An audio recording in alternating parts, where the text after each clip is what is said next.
അതാണ് വലിയ ആത്മാഭിമാനം ജനങ്ങൾക്ക് നൽകിയത്, ആത്മവിശ്വാസം ജനങ്ങൾക്ക് നൽകിയത്. കാൽനടയായി നാസിക്കിൽ നിന്ന് ബോംബെയിലേക്ക് പോയ പാവപ്പെട്ട കൃഷിക്കാരനെ ആ നഗരമാകെ സ്വീകരിച്ചു. അവിടെ അവരെ സ്വീകരിക്കാൻ എത്തിയവരിൽ NCP-ക്കാരുണ്ടായിരുന്നു, കോൺഗ്രസ്സുകാരുണ്ടായിരുന്നു, ശിവസേനക്കാരുണ്ടായിരുന്നു. ചെങ്കൊടികൾ ഉയർത്തിപ്പിടിച്ചു വന്നവരെ ഇവരൊക്കെ സ്വീകരിക്കാൻ എന്തുകൊണ്ടാ? അവര് പറയുന്ന കാര്യങ്ങളിലെ ശരി ഉൾക്കൊള്ളാതെ നാളെ ഒരു ഇന്ത്യയില്ല തിരിച്ചറിവിൽ നിന്നാണ് അങ്ങനെ പെരുമാറാൻ നിർബന്ധിതമായത്. ഇടതുപക്ഷം അതിന്റെ ജനകീയ പിന്തുണ പൂർണ്ണമായി തെരഞ്ഞെടുപ്പിൽ ഉപയോഗപ്പെടുത്തുന്നത് അനുഭവത്തിന്റെ പശ്ചാത്തലത്തിലുള്ള രാഷ്ട്രീയ തീരുമാനങ്ങളുടെ അതുകൊണ്ടാണ് നമ്മള് രാജ്യത്തിന് മതേതര ബദൽ, മതേതര ശക്തികളുടെ ഐക്യം ഈ തെരഞ്ഞെടുപ്പോടുകൂടി രൂപണം എന്ന ധാരണയിലേക്ക് ചെന്നെത്തിയത്. നരേന്ദ്രമോദി എന്ത് വില കൊടുത്തും പരാജയപ്പെടുത്തുക എന്ന ലക്ഷ്യം ഒന്നാമതായി ഉയർത്തിക്കൊണ്ട്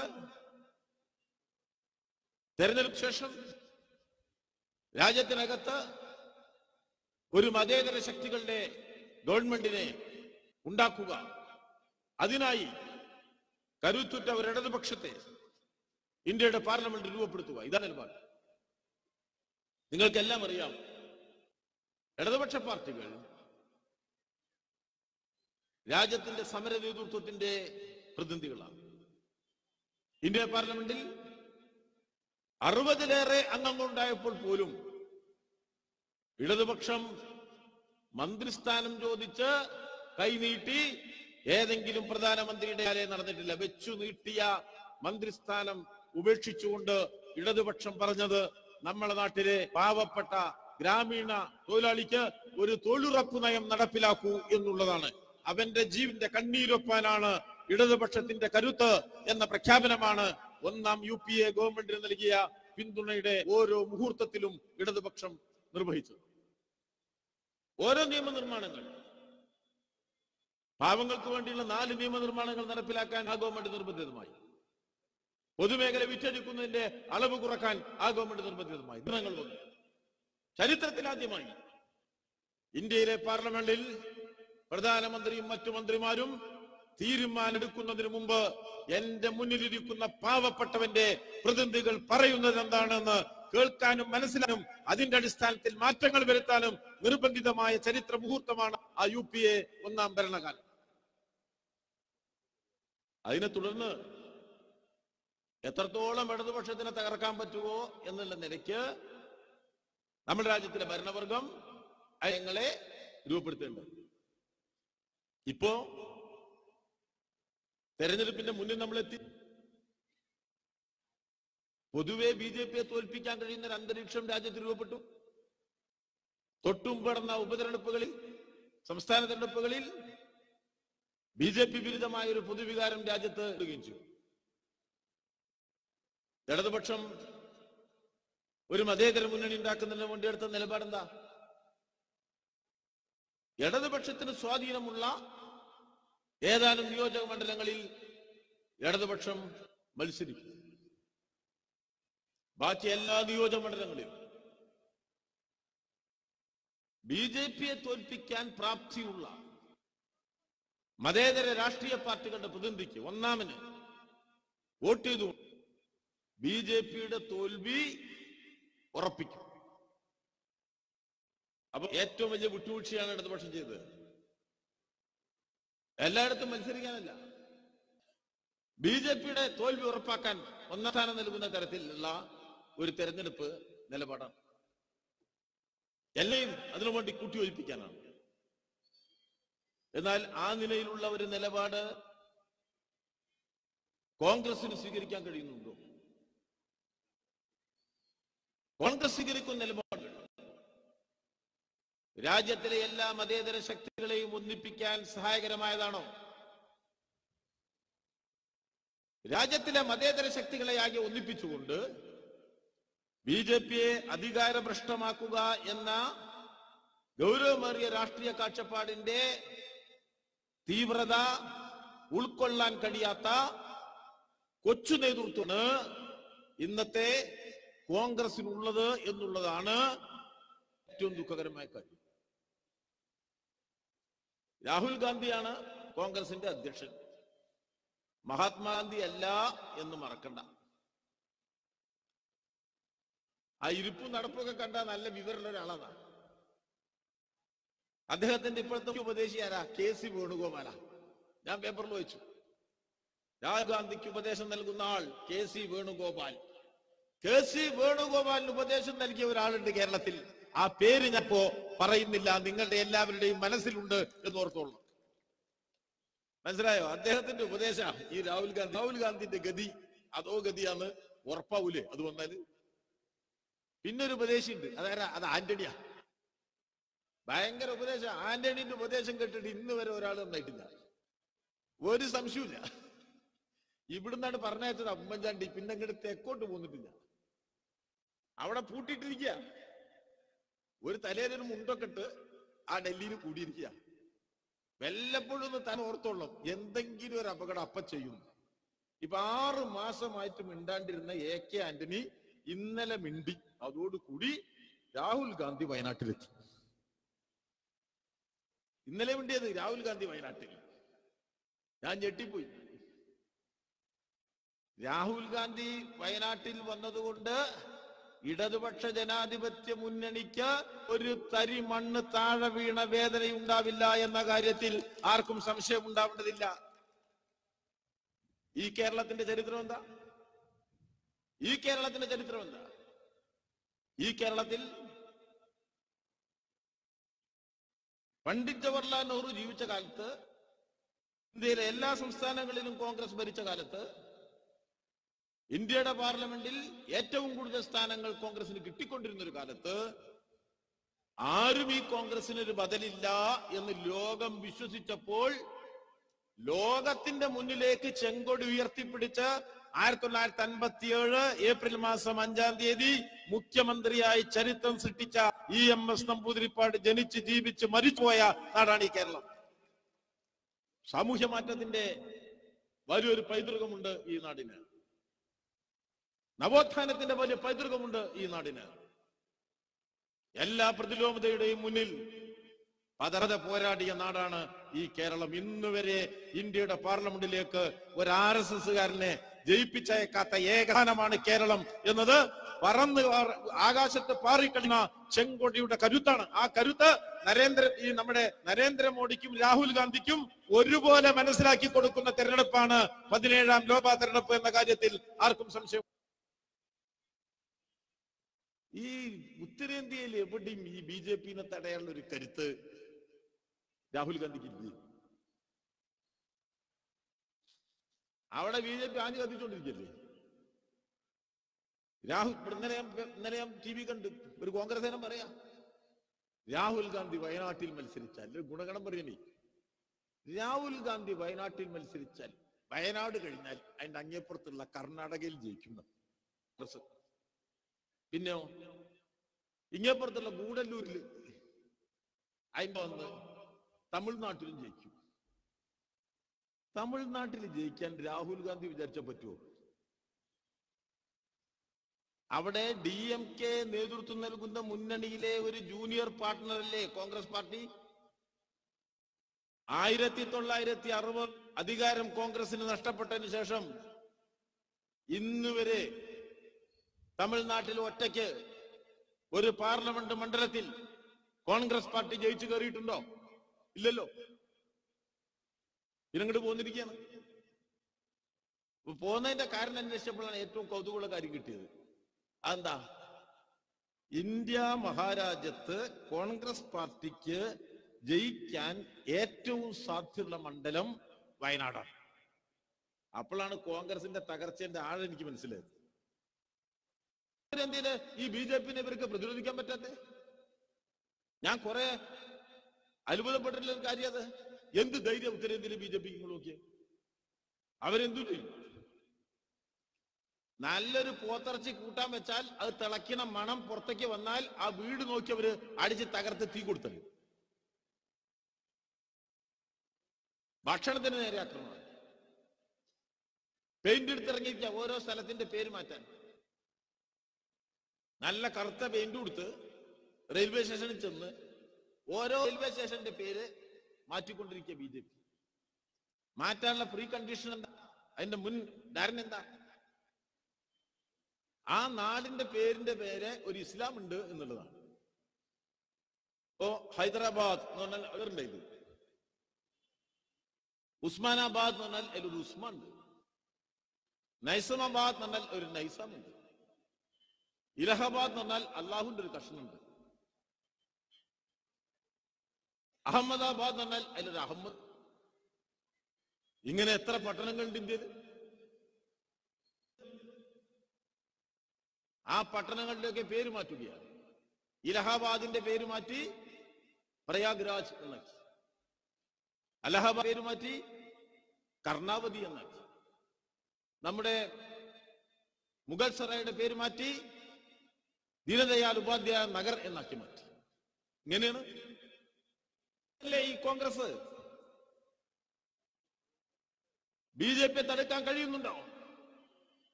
അപ്പൊ ഇവിടുന്ന് കമ്പിടിക്കാണ് ആര്? നമ്മുടെ പാണക്കാട്ട് തങ്ങള്. രാഹുൽ ഗാന്ധി വരണം, വയനാട്ടിൽ മത്സരിക്കണം. ഒരു കാര്യം കുഞ്ഞാലിക്കുട്ടിയും കൂട്ടുകാരും ആലോചിച്ച് നോക്കണം. ആ നരേന്ദ്രമോദി രണ്ടാമത് ജയിച്ചാൽ രാഹുൽ ഗാന്ധിക്ക് നരേന്ദ്രമോദിയെ തടുക്കാൻ കഴിയില്ല. കുഞ്ഞാലി വായിച്ചിട്ട് വേറെ രാമൻകുട്ടി എന്ന് എഴുതി പിടിപ്പിച്ച് റോട്ടിലൂടെ നടത്തിക്കുന്ന തരത്തിലേക്ക് കാര്യങ്ങളെ കൊണ്ടുപോകും ഈ BJP. ഞങ്ങൾക്ക് പേടിയില്ല, കമ്മ്യൂണിസ്റ്റുകാർക്കും ഇടതുപക്ഷത്തിനും പേടിയില്ല. ഒന്നാമതായി ഈ നരേന്ദ്രമോദി ഇന്ത്യയിൽ ജയിക്കില്ല എന്ന് ഉറപ്പാക്കാൻ ഞങ്ങളുടെ കരുത്തിനെയാകെ ഈ ഇടതുപക്ഷം ഇന്ത്യ രാജ്യത്ത് ഉപയോഗപ്പെടുത്തും. മതനിരപേക്ഷ ചേരിയെ ഒന്നിപ്പിക്കാൻ ഏറ്റവും കരുത്തുറ്റെന്ന് ഇടതുപക്ഷ ജനാധിപത്യ പ്രസ്ഥാനത്തിനാണ്. എല്ലാ കാലത്തും ഇവിടെ വാജ്പേയിയെ തോൽപ്പിക്കാൻ ആർക്കെങ്കിലും കഴിയുമെന്ന് കരുതിയിരുന്നോ? ഇടതുപക്ഷത്തിന് എത്ര പാർലമെന്റുണ്ട്, അംഗങ്ങളുണ്ട് എന്നതിന്റെ അടിസ്ഥാനത്തിലാണോ ഇടതുപക്ഷ നിലപാടുകളുടെ സ്വീകാര്യത രാജ്യത്തുണ്ടായത്? ആഭ്യന്തര അടിയന്തരാവസ്ഥയെ രാജ്യം നേരിട്ടില്ലേ? അത് ഇന്ദിരാഗാന്ധി നേരിടാൻ ആരെങ്കിലും ഉണ്ടാവുമെന്ന് കരുതിയിരുന്നോ? എന്നാൽ ഏറ്റവും ശരിയായ നിലപാടെന്ന് അടിയന്തരാവസ്ഥക്കെതിരായിട്ട് ഇടതുപക്ഷം സ്വീകരിച്ചല്ലോ. ഇന്ത്യയാകെ അടിയന്തരാവസ്ഥക്കെതിരായിട്ട് വന്നില്ലേ? അഴിമതിയിൽ രാജീവ് ഗാന്ധി മുങ്ങിയിറങ്ങിയപ്പോ 400 ചില്ലാനം സീറ്റ് പാർലമെന്റിൽ ഉണ്ടായിരുന്ന കാലത്ത് രാഹുലിനെ വേണ്ട കാര്യമില്ല, ദശാബ്ദങ്ങൾ ഭരിക്കുമെന്ന് കേരളത്തിലെ ഒരു പ്രമുഖ പത്രം മുഖപ്രസംഗം എഴുതിയ കാലത്ത് അഴിമതിയിലേക്ക് ചെന്നെത്തിയപ്പോ അദ്ദേഹത്തെ താഴെ ഇറക്കാനുള്ള രാഷ്ട്രീയ പ്രവർത്തനത്തിൽ ഇടതുപക്ഷം ഉണ്ടായിരുന്നില്ലേ? ഏറ്റവും ഒടുവിൽ വാജ്പേയി അധികാരം കൈപ്പിടിയിൽ ഒതുക്കിയപ്പോ BJPയെ അധികാര രാഷ്ട്രീയ പ്രക്രിയയുടെ രാസത്വരകമായി പ്രവർത്തിച്ചത് ഇടതുപക്ഷമല്ലേ? പാർലമെന്റിലെ അംഗസംഖ്യയുടെ ബലത്തിലാണോ ഇടതുപക്ഷത്തെ അടയാളപ്പെടുത്തുന്നത്? രാജ്യത്താകെ ജനങ്ങളെ പോരാട്ടത്തിലും സമരങ്ങളിലും ഇറക്കാൻ, പാർലമെന്റിനകത്തും പുറത്തും പ്രക്ഷോഭങ്ങൾ നയിക്കാൻ കരുത്തുറ്റ ഇടതുപക്ഷം ഇന്ത്യയിൽ ഉണ്ടാവുക എന്നത് ഈ രാജ്യത്തിന്റെ നിലനിൽപ്പിന്റെയും വളർച്ചയുടെയും അടിസ്ഥാന ശിലയാണ്. ഇടതുപക്ഷമില്ലാത്ത ഒരു ഇന്ത്യയോ, ഇടതുപക്ഷക്കാരില്ലാത്ത ഒരു ഇന്ത്യൻ പാർലമെന്റോ, അതാരുടെ താല്പര്യമാണ്? അത് ശതകോടീശ്വരന്റെ, പ്രമാണിയുടെ, സാമ്രാജ്യത്വത്തിന്റെ, രാജ്യദ്രോഹ ശക്തികളുടെ, തീവ്ര മതബോധവാദിയുടെ ആ ചിന്തയ്ക്കൊപ്പം നിൽക്കുക എന്നതാണ് ഇപ്പോ രാഹുൽ ഗാന്ധി സ്വീകരിച്ച നിലപാട്, കോൺഗ്രസ് സ്വീകരിച്ച നിലപാട്. അവര് ഭയപ്പെടുകയാണ്. കേരളത്തിലെ ഇടതുപക്ഷ ജനാധിപത്യ മുന്നണി ഗവൺമെന്റ് ഉണ്ട്. ആ ഗവൺമെന്റ് നരേന്ദ്രമോദിയുടെ ഗവൺമെന്റിനെ പോലെയല്ല, കോൺഗ്രസ് ഗവൺമെന്റുകളെ പോലെയുമല്ല. ആ ഗവൺമെന്റ് ഇന്ന് ഇന്ത്യയിൽ ഒരു സംസ്ഥാന ഗവൺമെന്റ് എന്നുള്ള നിലയ്ക്ക് മുന്നോട്ട് പോകുന്ന ഒരു ഗവൺമെന്റാണ്. ഗവൺമെന്റിന്റെ നല്ല പ്രവർത്തനങ്ങളുടെ വിശദാംശങ്ങളിലേക്കൊന്നും ഞാനിപ്പോ പോകുന്നില്ല. മുഖ്യമന്ത്രി തന്നെ ഇവിടെ വരികയാണ്. ഒരു കാര്യം ഉറപ്പുണ്ട്, മതസൗഹാർദ്ദം ഊട്ടി ഉറപ്പിച്ച് സംരക്ഷിച്ചു നിർത്തുന്നതിൽ കേരളത്തിലെ ഇടതുപക്ഷ ജനാധിപത്യ മുന്നണി ഗവൺമെന്റിനെ പോലെ മികവ് കാണിച്ച ഒരു സംസ്ഥാന ഗവൺമെന്റ് ഇന്ത്യ രാജ്യത്ത് ഇപ്പോഴുണ്ടോ? ഹിന്ദു തീവ്ര വർഗീയവാദിക്ക് മതന്യൂനപക്ഷത്തിന് നേരെ ചെറുവിരൽ ഉയർത്തി കടന്നാക്രമിക്കാൻ കഴിയുന്ന ഒരു അന്തരീക്ഷം കേരളത്തിലുണ്ടോ? സാധിക്കുമോ? എല്ലാ ജനവിഭാഗത്തിനും പരിരക്ഷ നൽകുന്ന സംസ്ഥാനമാണിത്. ഒരു സംശയമില്ല. വെള്ളപ്പൊക്കം ഉണ്ടായല്ലോ, മികവാർന്ന തരത്തിൽ നമ്മൾ ദുരിതാശ്വാസ പ്രവർത്തനം നടത്തിയല്ലോ. അമേരിക്കയിൽ വെള്ളപ്പൊക്കം ഉണ്ടായി, കത്രീന. വെള്ളപ്പൊക്കത്തിന്റെ ബാക്കി പത്രം എന്തായിരുന്നു? 10,000-കണക്കിന് വീടുകൾ കൊള്ളയടിക്കപ്പെട്ടു എന്നുള്ളത്. കേരളത്തിൽ അതിനേക്കാൾ വലിയ വെള്ളപ്പൊക്കം ഉണ്ടായല്ലോ. 6.25 ലക്ഷം വീട്ടുകാർ വീടുകളിൽ നിന്ന് മാറി താമസിച്ചല്ലോ. 6.25 ലക്ഷം വീട്ടുകാർ മാറി താമസിച്ചിട്ട് ഒരു വീട്ടിൽ നിന്ന് വെള്ളത്തിൽ കളവ് പോയി എന്ന് ആർക്കെങ്കിലും പറയാൻ കഴിയുമോ? ആരെങ്കിലും കൊള്ളയടിച്ചോ? ഇല്ലല്ലോ. കാരണം കാവൽക്കാരനുണ്ട് ഇവിടെ, പിണറായി വിജയൻ എന്ന് ഈ നാടിനറിയാമെന്നുള്ളത് തന്നെ. വ്യത്യാസമുള്ളൊരു ഗവൺമെന്റാണ്, വ്യത്യാസമുള്ള ഒരു ഭരണ സംവിധാനമാണ്. ഇപ്പൊ നരേന്ദ്രമോദിയുടെ ഭാഗം ഒരു 6,000 കിട്ടിയാ കിട്ടി, പോയാ പോയി, തെരഞ്ഞെടുപ്പിന്റെ തലേന്ന്.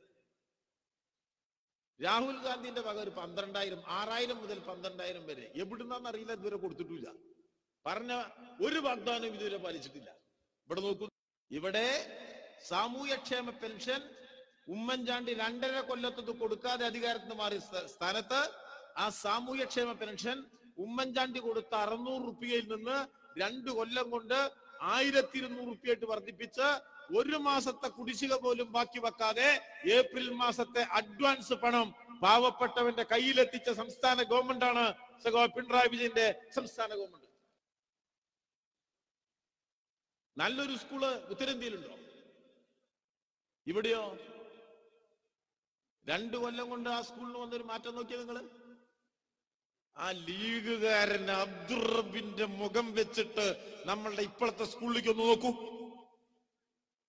റബ്ബായിരുന്നല്ലോ ഇവിടുത്തെ വിദ്യാഭ്യാസ മന്ത്രി, ലീഗായിരുന്നല്ലോ ഇവിടെ വിദ്യാഭ്യാസം കൈകാര്യം ചെയ്ത്. എന്തു ഗുണമുണ്ടായി? മലയാള അക്ഷരമാലയിൽ നിന്ന് ഷ ഷ ഹൃ എന്നൊക്കെ പറയുന്ന ഉച്ചരിക്കാൻ ബുദ്ധിമുട്ടുള്ള അക്ഷരം ഒഴിവാക്കാൻ കിട്ടുമോ എന്ന ആലോചനയ്ക്ക് അപ്പുറത്ത് വിദ്യാഭ്യാസത്തെ കുറിച്ച് എന്തെങ്കിലും ഒരു കാഴ്ചപ്പാട് ലീഗിനുണ്ടായി? ക്ലാസ് റൂമാ, സ്മാർട്ട് ക്ലാസ് റൂം. മനസ്സിലായെങ്കിൽ ആ ക്ലാസ് മുറി കണ്ടാൽ നമ്മൾ ഞെട്ടിപ്പോകും. നല്ല 1-ാം തരം കമ്പ്യൂട്ടറിന്റെ മുന്നിലേക്കാണ് പാവപ്പെട്ട കർഷക തൊഴിലാളിയുടെ കുട്ടി ചെല്ലുന്നത്. ആ സ്കൂളിന്റെ മുന്നിൽ ഒന്ന് പോയി നോക്കി ഞങ്ങള്. എത്ര വർണ്ണ ശബളമായ സ്കൂളാ. പണ്ടൊക്കെ കുട്ടികൾ സ്കൂൾ കണ്ട ഓടുന്ന കുട്ടി ഇപ്പൊ സ്കൂൾ കണ്ട അത്തി അടിക്കണം, പിന്നെ പോരൂല. വൃത്തിക്കല്ലേ? ലോകത്തെവിടെയെങ്കിലും ഇങ്ങനെ സ്കൂളുകൾ ഉണ്ടാ? എന്താ ഇപ്പൊ ഈ ജൂൺ മാസം 1-ാം തീയതി ഉറപ്പുള്ള കാര്യം? എന്താ ഉറപ്പുള്ള കാര്യം? ലക്ഷക്കണക്കിന് കുട്ടികൾ അൺഎയ്ഡഡ് സ്കൂളുകളിൽ നിന്നും പേര് വെട്ടി പിണറായി വിജയന്റെ ക്ലാസ് മുറികളിലേക്ക്, സ്മാർട്ട് ക്ലാസ് മുറികളിലേക്ക് രക്ഷിതാക്കൾ ഈ കേരളത്തിൽ ഏറ്റവും ഉറപ്പുള്ള ഒരു കാര്യം. വമ്പിച്ച മാറ്റല്ലേ? ആശുപത്രികളിലേക്ക് നോക്കൂ, നാനാ മേഖലകളിലെ വളർച്ചയും പുരോഗതിയല്ലേ? ഈ ഗവൺമെന്റിനെ ദുർബലപ്പെടുത്താൻ പാടുണ്ടോ? ഇന്ത്യയിലെ ഏറ്റവും മാതൃകാപരമായ ഇടതുപക്ഷ ജനാധിപത്യ മുന്നണി ഗവൺമെന്റിനെ തകർക്കാൻ പാടുണ്ടോ? അതിന് നേതൃത്വം കൊടുക്കുന്ന ഇടതുപക്ഷത്തെ ദുർബലപ്പെടുത്തുന്ന നിലപാടെടുക്കാൻ പാടുണ്ടോ? എന്താ ചെയ്തിരിക്കുന്നത്? 1-ാമത്തെ ശത്രു ഇടതുപക്ഷം എന്ന് പ്രഖ്യാപിച്ചുകൊണ്ടാണ് നമ്മുടെ നരേന്ദ്രമോദിയുടെ BJP-യെ തോൽപ്പിക്കാൻ പിണറായി വിജയന്റെ കേരളത്തിലേക്ക് വരുന്നത്. BJP-ക്ക് ഇന്ത്യയിലെ ഏറ്റവും ശക്തിയുള്ള സ്ഥലം വയനാടാ? ആണോ? നരേന്ദ്രമോദിയോട് വയ്ക്കൂ, അദ്ദേഹം പറയൂ വയനാടാണെന്ന്. രാഹുൽ ഗാന്ധി കണ്ടുപിടിച്ചിരുന്ന കാര്യം എന്താ? ഇന്ത്യയിൽ BJP-ക്ക് ഏറ്റവും ശക്തിയുള്ള സ്ഥലം വയനാട്. ഉത്തർപ്രദേശിൽ അവിടെ 71 MP ഉണ്ട് ഉത്തർപ്രദേശ്. അത് മനസ്സിലായിട്ടില്ല, നേരെ എങ്ങോട്ട് പോന്നിരിക്കുക. ആരെ കൂട്ടിയിട്ടാ തെരഞ്ഞെടുപ്പിൽ മത്സരിക്കാൻ പോണേ? 1-ാമത്തെ ശക്തി ആരാ? ഇന്ത്യൻ യൂണിയൻ മുസ്ലിം ലീഗ് ആണ് ഏറ്റവും വലിയ അത്ഭുതം. ഇവിടെ മത്സരിക്കുന്ന സ്ഥാനാർത്ഥി ഉണ്ടല്ലോ, ലീഗിന്റെ MP-മാരുടെ പൊതു സ്വഭാവം എല്ലാവർക്കും അറിവുള്ളതാണല്ലോ. വൈസ് പ്രസിഡന്റ് തെരഞ്ഞെടുപ്പിൽ വോട്ട് ചെയ്യാൻ പോകാത്തവരാ ഈ ലീഗര്. BJP-യുടെ വൈസ് പ്രസിഡന്റ് സ്ഥാനാർത്ഥിക്കെതിരായിട്ട് വോട്ട് ചെയ്യാൻ നിങ്ങൾക്ക് ഒലിപ്പിക്കലേ പറ്റുള്ളൂ. MP-മാർ വോട്ട് ചെയ്യുന്ന സ്ഥലല്ലേ. എന്നാൽ വൈസ് പ്രസിഡന്റ് തെരഞ്ഞെടുപ്പിൽ വോട്ട് ചെയ്യാത്തത് MP BJP-യുടെ നമ്മുടെ ലീഗിന്റെ അല്ലേ. ആത്മാഭിമാനമുണ്ടെങ്കിൽ, ഉടലുമ തലയുണ്ടെങ്കിൽ അവിടെ പോയി BJP-ക്കെതിരായി വോട്ട് ചെയ്യാനുള്ള ആർജവം കാണിക്കില്ലേ? ആ ആർജവം കാണിക്കാത്ത പാർട്ടിയുടെ പേരാണ് ഇന്ത്യൻ യൂണിയൻ മുസ്ലിം ലീഗ്. വോട്ട് ചെയ്തില്ലല്ലോ, 2 MP-മാർ വോട്ട് ചെയ്തില്ലല്ലോ. സുപ്രധാനമായ വോട്ട് നടക്കുന്ന ദിവസങ്ങളിൽ നല്ല കല്യാണ സദ്യയുടെ ബിരിയാണിയുടെ മണം കേട്ടാൽ പാർലമെന്റിലേക്ക് പോവാത്ത MP-മാരുള്ള പാർട്ടിയുടെ പേരാണ് ഇന്ത്യൻ യൂണിയൻ മുസ്ലിം ലീഗ്. ഇന്ത്യ രാജ്യത്ത് ഇങ്ങനെ ഒറ്റ പാർട്ടിയുള്ള ലീഗ് മാത്രമാണ്. നല്ലൊരു കോഴി ബിരിയാണി കണ്ടാൽ പാർലമെന്റ് വേണ്ട എന്ന് പറയുന്ന ലോകത്തിലെ ഏക പാർട്ടിയുടെ പ്രതിനിധിയാണ് പൊന്നാനിയിൽ ഇപ്പൊ മത്സരിക്കാൻ പറ്റുന്നത്. പിന്നെ അദ്ദേഹത്തിന്റെ പ്രത്യേകത എന്താ? ഇവരുടെ പ്രത്യേകത എന്താ? തെരഞ്ഞെടുപ്പ് പ്രഖ്യാപിച്ചു, സഖാവ് PV അൻവർ ഇവിടെ സ്ഥാനാർത്ഥിയാണ് എന്ന് തീരുമാനിച്ചു. ആ സ്ഥാനാർത്ഥിത്വം കേട്ടോ ഇവര് പുറപ്പെട്ടു. സാധാരണ എങ്ങനെയാ? നോമിനേഷൻ കൊടുക്കാൻ പോയ മുരളീധരൻ പാണക്കാട്ട് പോയി. നോമിനേഷൻ കൊടുക്കാൻ പോയ നമ്മുടെ ഇവിടുത്തെ സ്ഥാനാർത്ഥി എവിടെയാ? നമ്മുടെ ആലത്തൂരിലെ സ്ഥാനാർത്ഥി പെൺകുട്ടി. അവരാദ്യം വന്നിട്ട് ആരെ കണ്ടു? പാണക്കാട്ട് തങ്ങളെ കണ്ടു. പിന്നെ പോയിട്ട് ആരെ കണ്ടു? ഞാലി കുട്ടിയെ കണ്ടു. അതോടുകൂടി ആ കുട്ടിയുടെ കാര്യം എന്താന്ന് എനിക്ക് പറയാൻ വയ്യ. പോയിട്ടുണ്ട്. ഇവിടെ ഉണ്ടായതാണ്. എല്ലാവരും പാണക്കാട്ട് വന്ന് ഇങ്ങനെ കണ്ടുകൊണ്ടിരിക്കുകയല്ലോ. കോൺഗ്രസ് മുഴുവൻ പാണക്കാട്ട് പോയിട്ടാ പോണേ. അവിടെ കോൺഗ്രസ് ആത്മാഭിമാനം. വെള്ളക്കാരനെതിരെ പോരടിച്ച ഒരു ദേശീയോന്തര പൈതൃകത്തിന്റെ കണിക ഈ കോൺഗ്രസിനുണ്ടോ? രാഹുൽ ഗാന്ധി തെളിയിച്ചതല്ലേ. ഇവരെന്താ ചെയ്ത്? പൊന്നാനിയിൽ അൻവർ സ്ഥാനാർത്ഥിയാണെന്ന് പ്രഖ്യാപിച്ച ഉടനെ, അവിടെ സാനു സ്ഥാനാർത്ഥിയാണെന്ന് പ്രഖ്യാപിച്ചേ എല്ലാവരും പാണക്കാട്ടേക്ക് വരുമ്പോ കോൺഗ്രസുകാരന്റെ കാറ് പാണക്കാട്ട് അങ്ങോട്ട് കയറോ, കുഞ്ഞാലിക്കുട്ടിന്റെ കാറ്, ബഷീറിന്റെ കാറ് നേരെ പുറത്ത് കുണ്ടോട്ടി നമ്മുടെ ടൂറിസം ഡെവലപ്മെന്റ് കോർപ്പറേഷന്റെ റെസ്റ്റോറന്റിലേക്കാ പോണേ. KTDC റെസ്റ്റോറന്റിൽ. അവിടെ എന്താ? പരിപ്പ് വടിയും ചായയും കുടിക്കാൻ പോയതാണോ? കട്ട്ലറ്റ് കഴിക്കാൻ പോയതാണോ? SDPI-കാരുമായിട്ട് എന്താ കല്യാണാലോചനയാണോ? അലിയനാണോ? പോയിരിക്കില്ല. TV-യിൽ കണ്ടില്ലേ എന്ത് വേഗതയിലാ നമ്മളുടെ ET മുഹമ്മദ് ബഷീർ നടക്കുന്ന? വേഗത കണ്ടില്ല, ചുറ്റിപ്പോയി. ഹൈസ്പീഡ് നടത്താം. കുഞ്ഞാലിക്കുട്ടിയോ അതിനേക്കാൾ വേഗതയിൽ. അതിന്റെ പിറ്റേന്നാണ് ആ പത്രവാർത്ത വന്നത്. നമ്മളുടെ കുണ്ടോട്ടിക്കാരൻ ഇർഫാൻ നടത്തത്തില് ഒളിമ്പിക്സ് യോഗ്യതാ മാർക്ക് കടന്നു. എന്താ കാരണം? തലേന്ന് TV-യില് മുഹമ്മദ് ബഷീറും കുഞ്ഞാലിക്കുട്ടി സ്പീഡിൽ നടന്നു പോകുന്ന ദൃശ്യം കണ്ട് ആ കൂടി ഊക്കിൽ അങ്ങ് നടന്നു. അപ്പോ യോഗ്യതാ മാർക്ക് നേടി. ഇനി സംഭവിക്കാൻ പോകുന്നത്, ഈ തെരഞ്ഞെടുപ്പിൽ പൊന്നാനിയിൽ തോറ്റ് മുഹമ്മദ് ബഷീർ വീട്ടിലേക്ക് നടന്നു പോകുന്ന വേഗതയുടെ കരുത്തിൽ നമ്മളുടെ ഇർഫാൻ ഒളിമ്പിക് സ്വർണ്ണ മെഡൽ നേടുമെന്ന കാര്യത്തിൽ യാതൊരു സംശയവും ഇല്ലാത്ത ഒരാളാണ് ഞാൻ. ഒളിമ്പിക് സ്വർണ്ണ മെഡലുമായിട്ട് ഇങ്ങനെ വരുമ്പോ നിങ്ങൾ ഓർത്തോളൂ, പൊന്നാക്കാരുടെ വക ഒരു ഉന്തുകൊണ്ടാണ്. ആരോടാ കൂട്ടുന്നത്? ഒരു ഭാഗത്ത് തീവ്ര ഹിന്ദുത്വത്തോട്, വേറൊരു ഭാഗത്ത് തീവ്ര ഇസ്ലാമിക രാഷ്ട്രീയത്തോട്. ഇതല്ലേ മത്സരം? ഇപ്പൊ നിങ്ങൾ ശ്രദ്ധിച്ചു, ഏത് കൊടിയാ നമ്മളുടെ രാഹുൽ ഗാന്ധി വന്നപ്പോ ഏറ്റവും ഇന്ന് രാവിലെ പേപ്പർ എടുത്ത് നോക്കി, പച്ചക്കൊടിയാട്ടാ. രാഹുൽ ഗാന്ധി ആ പച്ചക്കൊടിയുടെ നടുക്കു കൂടി പോണ രംഗം എനിക്ക് ആലോചിക്കാനേ പറ്റുന്നില്ല. മനസ്സിലായങ്ങള്?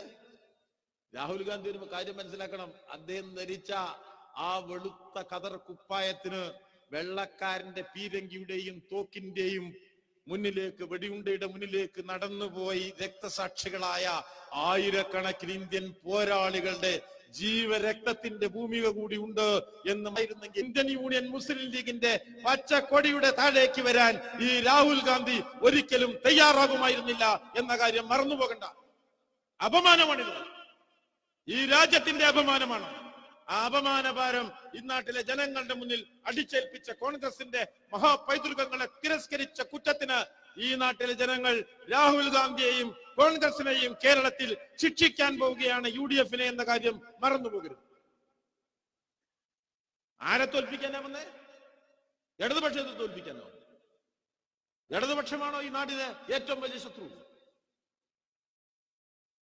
രാഹുൽ ഗാന്ധിയുടെ കോൺഗ്രസ് തോറ്റ് തുന്നമ്പാടി ഗതി കിട്ടാതെ നടന്ന കാലത്ത് ആ പ്രധാനമന്ത്രി കസേരയിലേക്ക് മൻമോഹൻ സിംഗിനെ കൈ പിടിച്ചുയർത്തി ഇരുത്തിയത് ഈ ഇടതുപക്ഷമായിരുന്നു എന്ന് മറന്നു പോകരുത്.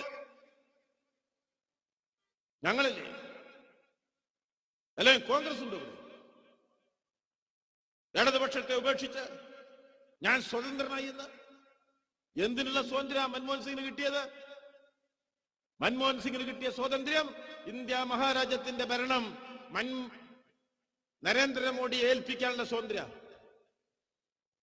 അതാണ് കോൺഗ്രസിന്റെ തകർച്ച. ഇന്ന് കൃത്യമായിട്ടറിയാം, രാജ്യത്തിലെ സമ്പന്ന താല്പര്യങ്ങൾ സംരക്ഷിക്കാനാണ്, ശതകോടീശ്വരന്റെ താല്പര്യങ്ങൾ സംരക്ഷിക്കാനാണ്, ആഗോളവൽക്കരണ താല്പര്യങ്ങളെ സംരക്ഷിക്കാനാണ്.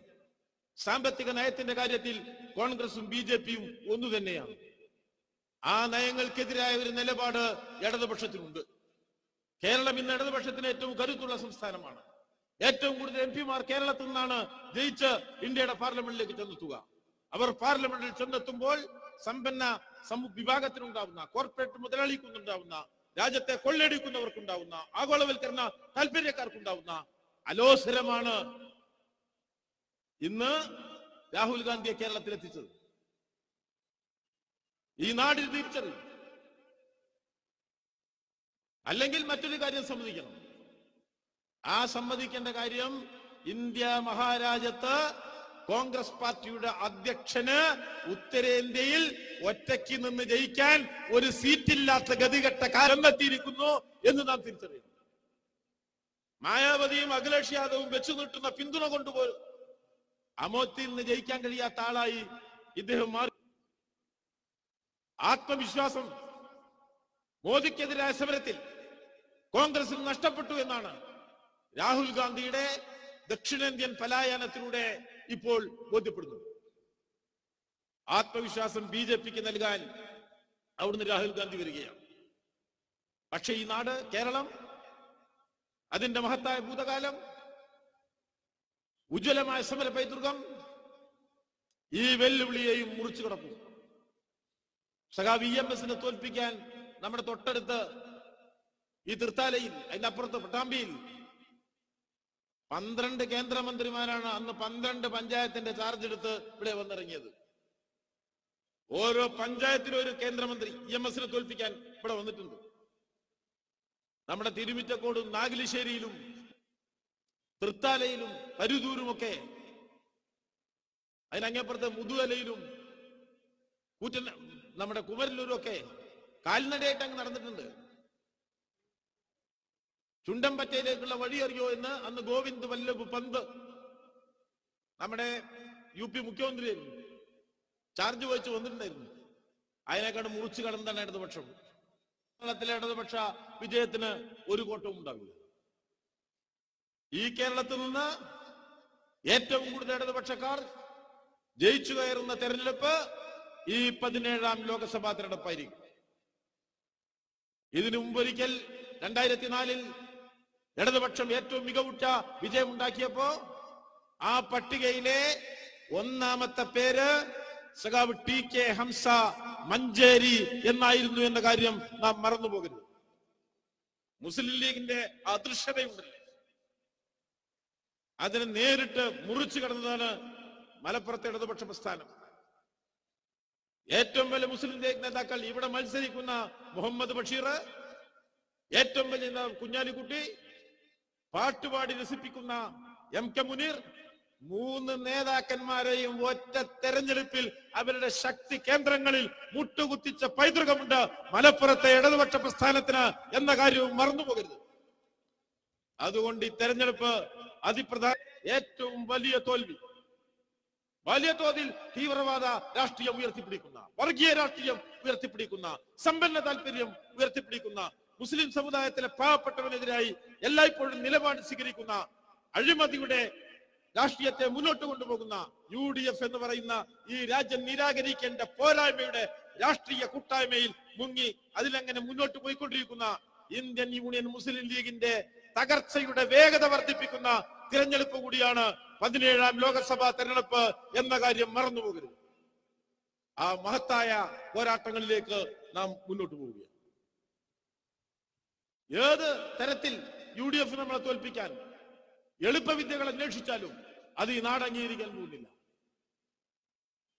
എല്ലാതരം വർഗീയവാദികളുമായി ഇവരുണ്ടാക്കുന്ന കൂട്ടായ്മ നാട് അംഗീകരിക്കാൻ പോകുന്നില്ല. അതുകൊണ്ട് നമുക്ക് ഈ തെരഞ്ഞെടുപ്പിൽ വലിയ മുന്നേറ്റം ഉണ്ടാക്കാനുള്ള എല്ലാ സാധ്യതയുമുണ്ട്. ഇവിടെ മത്സരിക്കുന്ന സ്ഥാനാർത്ഥി സഖാവ് PV അൻവറിന് വലിയ ഭൂരിപക്ഷം നൽകിക്കൊണ്ട് പൊന്നാനിയുടെ ചരിത്രം ഇടത്തോട്ട് തിരിച്ച് കേരളത്തിൽ ഏറ്റവും വലിയ മുന്നേറ്റം ഇടതുപക്ഷത്തിന് നൽകുന്ന ഈ തെരഞ്ഞെടുപ്പിൽ നിങ്ങളുടെ പിന്തുണ ഉണ്ടാവണമെന്ന് വിനയപൂർവ്വം അഭ്യർത്ഥിച്ച് ഞാൻ എന്റെ വാക്കുകൾ അവസാനിപ്പിക്കുകയാണ്. എല്ലാവർക്കും അഭിവാദ്യം.